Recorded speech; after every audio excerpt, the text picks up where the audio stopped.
आज हम वर्तमान युग में आध्यात्मिक चिंतन की श्रृंखला के तहत गीता के 11वें अध्याय के श्लोक संख्या 48 की व्याख्या कर रहे हैं। 47 में भगवान श्री कृष्ण ने अपने रूप के बारे में समझाया और उसी बारे में आगे कहते हैं। ऋषि वेद व्यास ने लिखा है, न वेद यज्ञाध्ययन न दान न च क्रियाभि न ततोभि उग्रः एवं रूपः शाक्य अहम निर्लोके द्रष्टुम त्वदिनेन कुरु प्रवीर। तो यहाँ भगवान कहते हैं, हे कुरुश्रेष्ठ, मनुष्य लोक में इस प्रकार के विश्व रूप वाला मैं न वेदों के पाठ से, न यज्ञों के अनुष्ठान से, न शास्त्रों के अध्ययन से, न ध्यान से, न उग्र तपों से और न मात्र क्रियाओं से तेरे सिवाय और किसी को नहीं देखा जा सकता।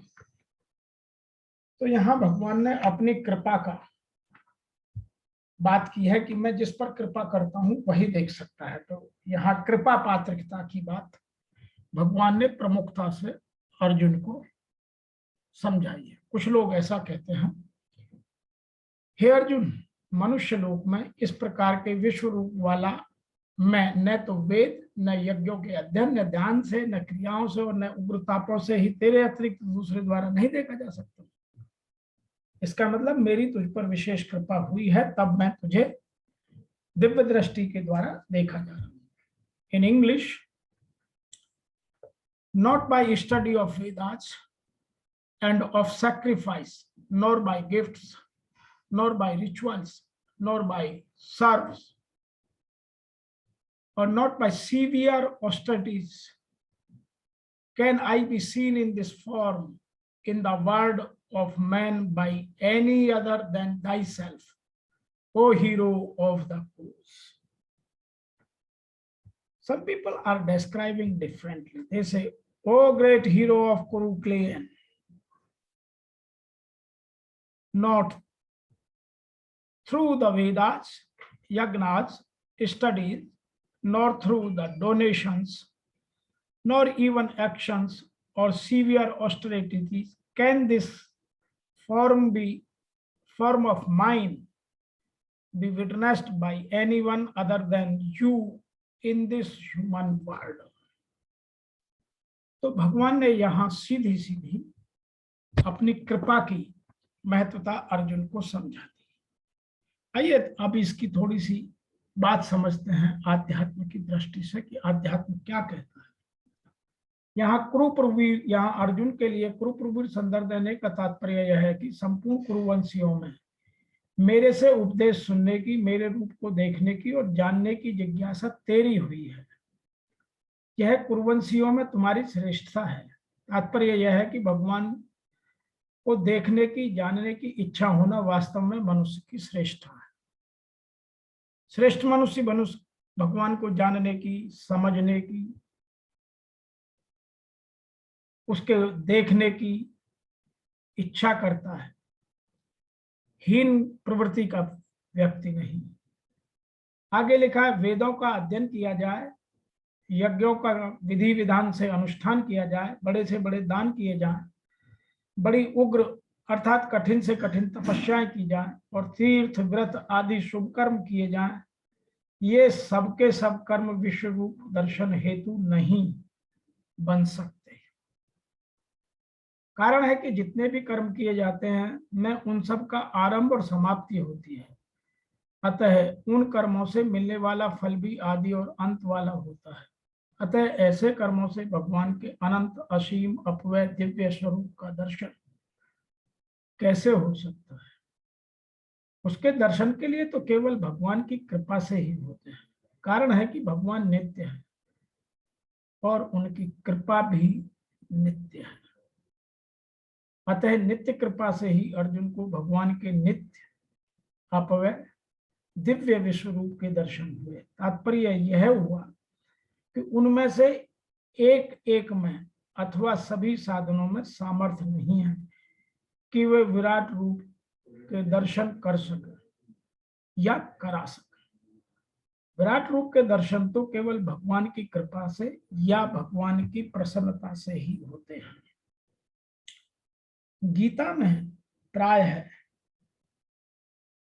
यज्ञ, दान और तप इन तीनों का वर्णन आता है। 8वें अध्याय के 28वें श्लोक में, इसी अध्याय के 53वें श्लोक में वेद, यज्ञ, दान और तप इन चारों का वर्णन आया है। और यहाँ वेद, यज्ञ, दान, तप और क्रिया इन पांचों का वर्णन आया है। 8वें अध्याय के 28वें श्लोक में सप्तमी विभक्ति और बहुवचन, यहाँ के श्लोक में तृतीया विभक्ति और बहुवचन का प्रयोग हुआ है, जबकि दूसरी जगह प्रथमा विभक्ति और एक वचन का। तो जो लोग संस्कृत के हिसाब से ग्रामर समझते हैं वो इस बात को समझ सकते हैं।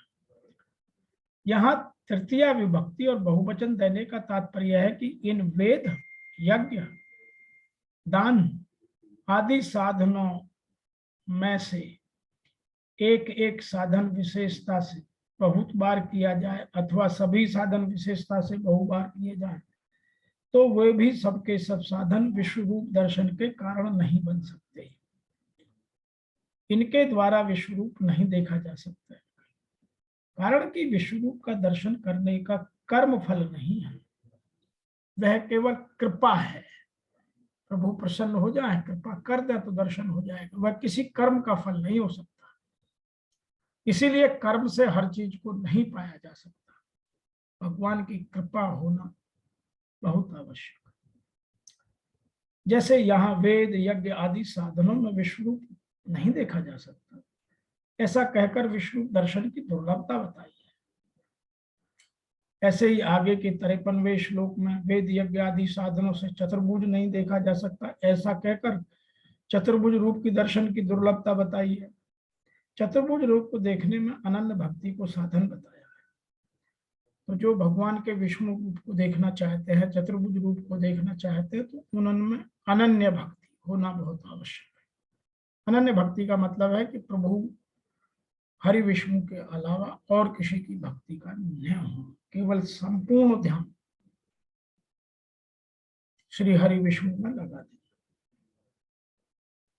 ऐसे ही यहाँ आया है, एवं रूप है शक्य अहम निर्लोक दृष्ट त्वदेन, मनुष्य लोक में इन साधनों से तुम्हारे सिवाय मेरा विश्व रूप कोई नहीं देख सकता। इसका अर्थ यह है नहीं कि इन साधनों से तू देख सकता है, तुम्हारे को तो मैंने अपनी प्रसन्नता से यह रूप दिखाया है। और संजय को भी जो विश्व रूप दर्शन हो रहे थे, वह भी व्यास जी की कृपा प्राप्ति से दिव्य दृष्टि हो रही थी, किसी दूसरे साधन से नहीं। तात्पर्य है कि भगवान और उनके भक्तों, संतों की कृपा से जो काम होता है वह काम साधनों से नहीं हो सकता, इनकी कृपा भी अहूत की होती है। कई लोग ठीक से न समझने के कारण ऐसा कहते हैं कि भगवान ने अर्जुन को विश्व रूप दिखाया ही नहीं था, प्रत्युत यह समझा दिया कि मेरे शरीर के किसी एक अंश में अनंत ब्रह्मांड है, पर वास्तव में यह बात नहीं है। स्वयं भगवान ने कहा है कि मेरे शरीर में एक जगह चराचरित सहित संपूर्ण जगत को अभी देख ले। जब अर्जुन को दिखाई नहीं दिया तो भगवान ने कहा कि तू अब इन चर्म चक्षुओं से मेरे विश्व रूप को नहीं देख सकता, इसलिए मैं तुझे दिव्य चक्षु देता हूं। और फिर भगवान ने अर्जुन को दिव्य चक्षु देकर साक्षात अपना विश्व रूप दिखाया।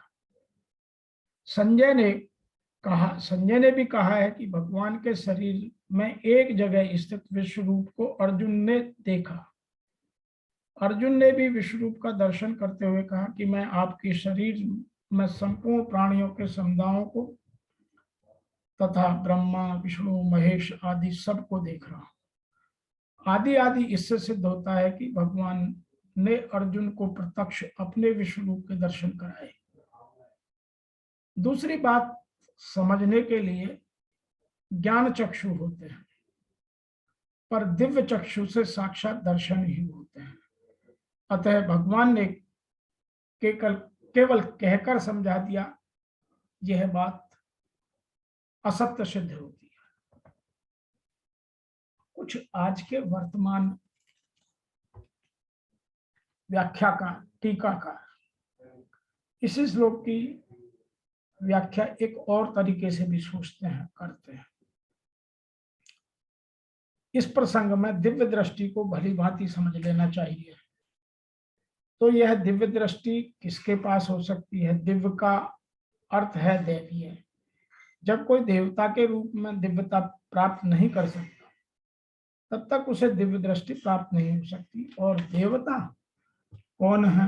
वैदिक शास्त्रों का कथन है कि जो भगवान विष्णु के भक्त हैं वो सब देवता हैं। विष्णु भक्ता स्मृता देवा। जो नास्तिक हैं अर्थात विष्णु में अब विश्वास नहीं करते हैं, उन्हें यह दिव्य दृष्टि नहीं हो सकती। ऐसा संभव नहीं है कि कृष्ण का विरोध करके कोई दिव्य दृष्टि प्राप्त कर सके। बिना दिव्य दृष्टि प्राप्त हो नहीं सकती। दूसरे शब्दों में, जिन्हें दिव्य दृष्टि प्राप्त है वे भी अर्जुन की तरह ही विश्व रूप को देख सकते हैं। भगवत गीता में विश्व रूप का विवरण है। यद्यपि अर्जुन के पूर्व यह विवरण अज्ञात था, किंतु इस घटना के बाद अब विश्व रूप का कुछ अनुमान लगाया जा सकता है। जो लोग सचमुच ही दिव्य हैं वे भगवान के विश्व रूप को देख सकते हैं, किंतु कृष्ण का शुद्ध भक्त बने बिना कोई दिव्य नहीं बन सकता। किंतु जो भक्त सचमुच दिव्य प्रकृति के हैं, जिन्हें दिव्य दृष्टि प्राप्त है, वे भगवान के विश्व रूप का दर्शन करने के लिए उत्सुक नहीं रहते हैं।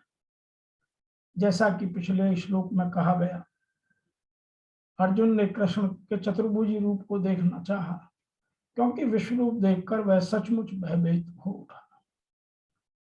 इस श्लोक में कुछ महत्वपूर्ण शब्द हैं। यथा वेदाज्ञोधनन, जो वेदों तथा यज्ञ अनुष्ठानों से संबंधित विषयों का अध्ययन का निर्देश करता है।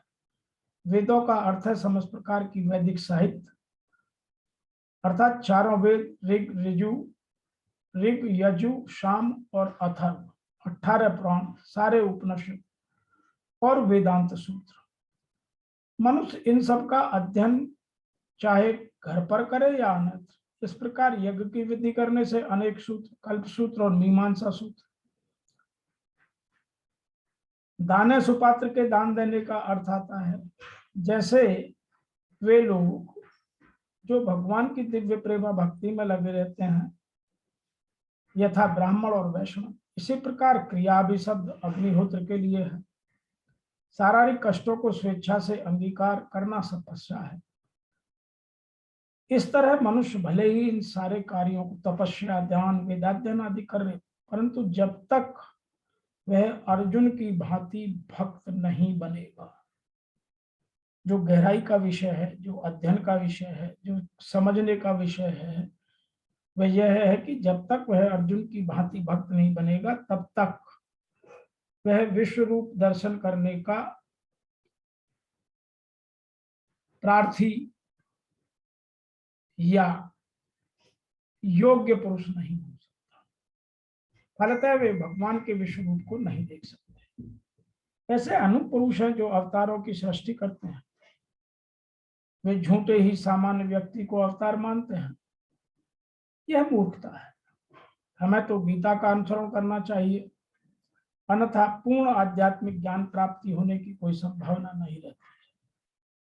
यद्यपि गीता को भगवत तत्व का प्राथमिक अध्ययन माना जाता है, तो भी यह इतना पूर्ण है कि कौन क्या है इसका अंतर बताया जा सकता है। छद्म अवतार के सार्थक यह कह सकते हैं कि उन्होंने भी ईश्वर के दिव्य अवतार को विश्व रूप में देखा है, किंतु यह स्वीकार नहीं, क्योंकि यहाँ पर यह स्पष्ट उल्लेख हुआ है कि कृष्ण का भक्त बने बिना ईश्वर के विश्व रूप को नहीं देखा जा सकता। अतः पहले कृष्ण का शुद्ध भक्त बनना होता है, तभी कोई दावा कर सकता है, तभी दिव्य दृष्टि मिल सकती है कि वह उसने भगवान के विश्व रूप को देखा। कृष्ण का भक्त कभी भी क्षम भी अवतारों को या उनके अन्यायियों को नहीं मानता। वह अच्छे और बुरे का, सत्य और असत्य का वर्णन कर सकता है, समझ सकता है। तो यहां अर्जुन इस मृत्यु लोक में इस प्रकार विश्व रूप वाला मैंने वेद से, न यज्ञ से, न अध्ययन से, न ध्यान से, न क्रिया से, न उग्रताप से और न तेरे सिवा किसी अन्य से देखे जाने को संभव नहीं। अर्थात तेरे सिवा यह रूप अन्य कोई नहीं देख सकता। तब तो गीता आपके लिए बेकार है। एक दर्शन यह भी है, जब मैं भगवान के विश्व रूप का दर्शन नहीं कर सकता तो फिर मैं गीता क्यों पढ़ूं। भगवत दर्शन को भी योग्यताएं अर्जुन तक सीमित रह गई, जबकि पीछे बताया है कि अर्जुन राग, भय, क्रोध से रहित अनन्य मन से मेरी शरण में हुए बहुत से लोग ज्ञान रूपी तप से पवित्र होकर साक्षात मेरे स्वरूप को प्राप्त हो चुके हैं। और यहाँ कहते हैं तेरे सिवाय कोई और न देख सकेगा और न भविष्य में ही कोई देख सकेगा। अतः अर्जुन कौन है, यह प्रश्न गीता हम सबको समझाने का प्रयास करती है। क्या अर्जुन कोई पिंडधारी जीव है? क्या कोई शरीरधारी है? नहीं, वस्तुतः अनुराग ही अर्जुन है। हम सब भी अर्जुन बन सकते हैं। अनुराग विहीन पुरुष न कभी देखा सका है और न भविष्य में कभी देखेगा। सब ओर से चित्त समेटकर एकमात्र इष्ट के अनुराग स्वरूप में राग ही अनुराग है। अर्थात सब तरफ से एकमात्र इष्ट के अनुरूप राग ही अनुराग है। अनुरागी के लिए ही प्राप्ति का विधान है। तो यहाँ यह जो गलत व्याख्या कर देते हैं कि अर्जुन ही देख सकता है, हमको यह अर्जुन कौन है यह समझाने के लिए गीता लिखी है। और जो मैंने अभी आप लोगों के साथ व्याख्या की कि अर्जुन कौन, वस्तुतः अनुराग ही अर्जुन है। अर्जुन कोई पिंडधारी या शरीरधारी व्यक्ति नहीं है। जिसमें अनुराग पैदा हो गया वह अर्जुन बन गया। अनुराग विहीन व्यक्ति न कभी देख सका है और न कभी भविष्य में देखेगा। सब ओर से चित्त समेटकर एकमात्र इष्ट के अनुरूप राग ही अनुराग है। अनुरागी के लिए ही प्राप्ति का विधान है। आज के इस श्लोक की व्याख्या में इतना ही। मैं आशा करता हूं कि आप लोग इन व्याख्याओं को सुनकर अपने जीवन में बहुत सारी बदलाव ले आए हो, या बदलाव लाने के लिए आपने प्रयास किए होंगे और सार्थक प्रयास सदैव सफल होते हैं। यदि आपको कहीं ऐसा लगता है कि कहीं कोई शंका है तो आप हमें लिखिए। मेरी संस्था डूअर्स पैराडाइज फाउंडेशन आपकी शंका के लिए आपके सहयोगी बनकर समाधान कराएगी और हम सब इस आध्यात्म की यात्रा में एक साथ आगे बढ़ेंगे। आध्यात्म कोई अकेले की यात्रा करने का विषय हो भी सकता है, नहीं कर सकता, लेकिन यदि सब मिलकर आध्यात्म का आनंद लें, एक दूसरे की मदद करें, तो आध्यात्म के स्तर पर उत्तरोत्तर क्रम में बढ़ते हुए हम उत्कृष्ट सीमा तक पहुंच सकते हैं और इस आत्मा को परमात्मा बना सकते हैं। आज इतना ही, फिर शीघ्र मिलते हैं अगले श्लोक की व्याख्या लेकर। तब तक के लिए आपको मेरी ओर से और मेरी संस्था डूअर्स पैराडाइज फाउंडेशन की ओर से सादर